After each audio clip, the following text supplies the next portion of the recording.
दक्षिण कोरियामा दुःख गरेर कमाएको पैसाले यतातिर मेरो माइजू हुनुहुन्थ्यो यहाँ नजिकै। अनि धेरैजना साथीहरूले चाहिँ बजारमा घरेली किन्नुहुन्छ, अनि मैले चाहिँ बजारमा घरेली किनेर घर बनाएर रुम भाडामा मात्रै दिने हो।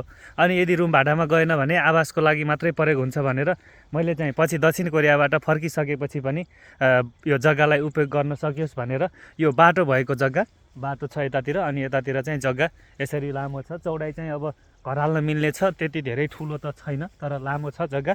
अनि भोलि पर्सि म नेपाल फर्किएँ भने रिटायर लाइफमा केही गर्न सकिन्छ भनेर मैले चाहिँ अलि जग्गा नै लिने कोसिस गरेँ। अनि माइजूले जग्गा मिलाइदिनु भएको थियो, मेरो माइजू यतातिर हुनुहुन्छ, अनि उहाँले चाहिँ जग्गा ट्याक्क मिलाइदिनु भएर अनि यतातिर जग्गा किनियो। अनि आज म दक्षिण कोरियाबाट छुट्टीमा आएको बेलामा अनि अहिले जग्गा हेर्न आएको, उति बेला फोनबाट मात्र हेरेको थिएँ। अनि मैले फोनबाट हेरेको र अनि अहिले आएर हेर्दाखेरि उस्तै लाग्यो। माइजूलाई धेरै धेरै धन्यवाद दिन चाहन्छु। अनि यो जग्गा चाहिँ साथीहरू, यो यहाँनिर एउटा आठो छ, अनि त्यसपछि यतातिर एउटा आठो छ, साँधी पनि भन्छ कतै कतै, अब आफ्नो ठाउँअनुसार फरक होला। यसरी तलसम्म छ। आज चाहिँ अलि यो हुस्सु लागेको कारणले गर्दा त्यति धेरै देखिँदैन।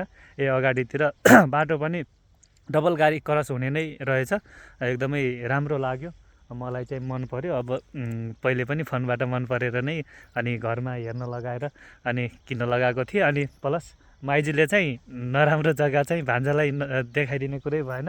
माइजू चाहिँ एकदम यस्ता कुरामा पक्का हुनुहुन्छ, व्यवहारिक कुराहरूमा। अनि माइजूले मन पराउनु भएको थियो। मेरो माइजू चाहिँ यतातिर हुनुहुन्छ। माइजूलाई म फेरि राम्रो जग्गा किनिदिएको, एकदम ठ्याक्क परेको, उता बाटो छ, यता जग्गा मिलेको रहेछ। ल माइजूलाई माइजूलाई धेरै धेरै धन्यवाद। फेरि आगामी दिनमा पनि माइजूबाट यस्तै साथ सहयोग अनि सपोर्टको अपेक्षा राख्छु। अहिलेलाई छुट्टिन्छु साथीहरू, बाई बाई।